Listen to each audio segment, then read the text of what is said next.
Desafortunadamente, las instancias administrativa, política y electoral fueron agotadas y ayer fue justamente la primera noticia, digamos, que tuvimos de alguna acción penal relacionada con alguna irregularidad de las que denunciamos de la administración del exgobernador. ¿Ustedes de qué acusaban concretamente al Bronco? El uso del aparato gubernamental para fines electorales, estábamos hablando de recursos humanos, pero también pedíamos a la autoridad que se investigaran algunas transferencias, algunos apoyos hacia su campaña de procedencia sospechosa y que estaban haciéndose de manera irregular. La prensa local documentó varios casos de transferencias de cientos de miles de pesos transferidos desde personas que vivían en casas en colonias populares y que aparentemente habían triangulado los recursos de recibir los depósitos millonarios a sus cuentas y transferirlos en un plazo de menos de 36 horas. Entonces, había suficientes elementos para sospechar que pues, se trataban de, aportaciones que no provenían de esas personas, sino que venían de otro lugar, y pedíamos a la autoridad que se identificara el origen de esos recursos y también, la legalidad de estas triangulaciones.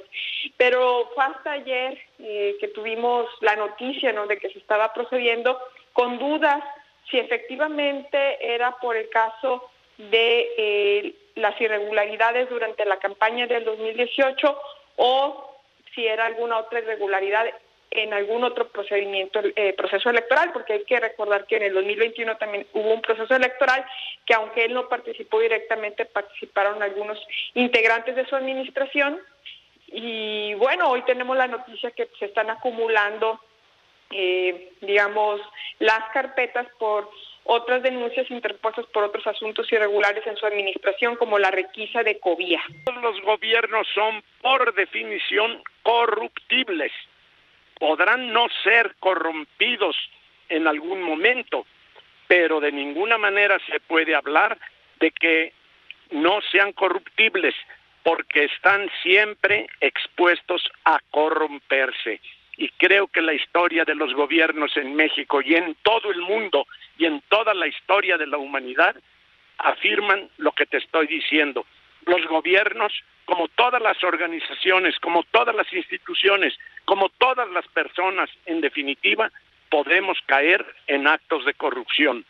Además, suele decirse que solamente algunos cadáveres no embalsamados resultan incorruptibles por la gracia de Dios, aunque claro, la ciencia tiene sus propias explicaciones para decirnos por qué algunos cadáveres no han sido corruptos o no se han corrompido.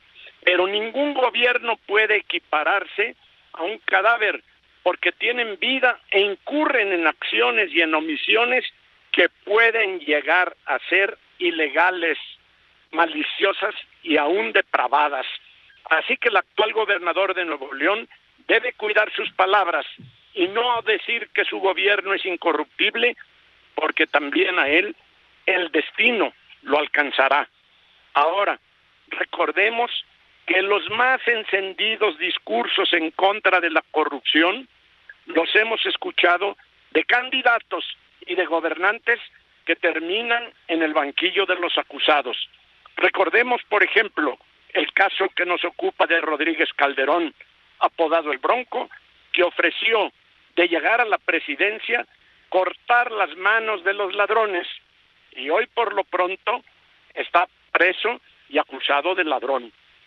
Ciertamente, José, tiene en su favor la presunción legal de inocencia, por lo que no proceden los linchamientos públicos, pero los mexicanos debemos exigir, en este caso como en los demás, que se aplique la ley, no prejuzgar, no exonerar, no linchar, sino simplemente que se aplique la ley, porque la corrupción en México satura la vida pública y privada en este país. Pues sucede el asesinato contra Roberto, y también denunciaron amenazas en contra tanto de Armando como integrantes del medio.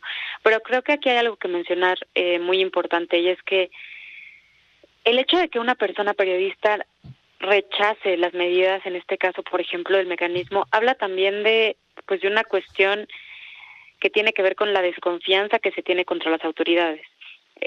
Muchas veces, por ejemplo, el mecanismo de protección te puede ofrecer algún apoyo, pero a lo mejor lo hacen a través de, por ejemplo, policía estatal o policía municipal, cuando muchas veces son justo los agentes del Estado de los 3 niveles quienes agreden más a la prensa. Entonces, por supuesto que va a haber una desconfianza, es decir, es legítima la desconfianza que tenía Armando en recibir la protección, y más aún, el Estado de los 3 niveles tiene una responsabilidad de proteger a la prensa y a todas y todos los ciudadanos y personas en este país, y prevenir la violencia.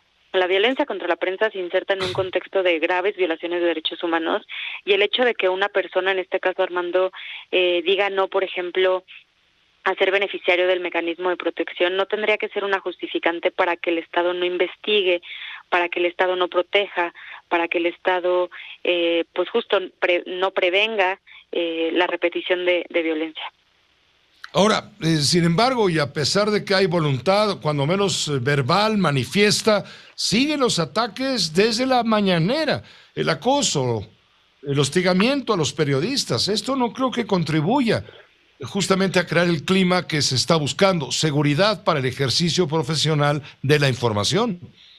Completamente. En un país con base en nuestro registro donde se agrede a la prensa por ejercer su labor cada 12 horas, pues la estigmatización, el señalamiento, la criminalización, por supuesto que aumenta los riesgos y las vulnerabilidades que tiene ya la prensa de sufrir violencia. El país y en particular de la Ciudad de México, y aprovechar al máximo la restricción mayor que tiene el espacio, que es el espacio aéreo.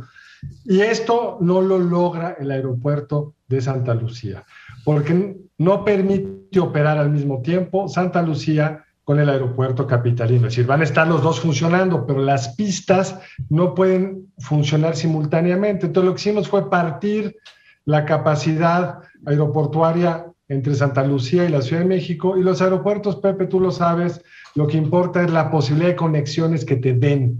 Con 6 vuelos, o 7, u 8, o 25, no tendrás nunca la conexión suficiente. El gobierno ha desperdiciado una oportunidad de tener realmente una conectividad aeroportuaria como la que les hubiera dado Texcoco.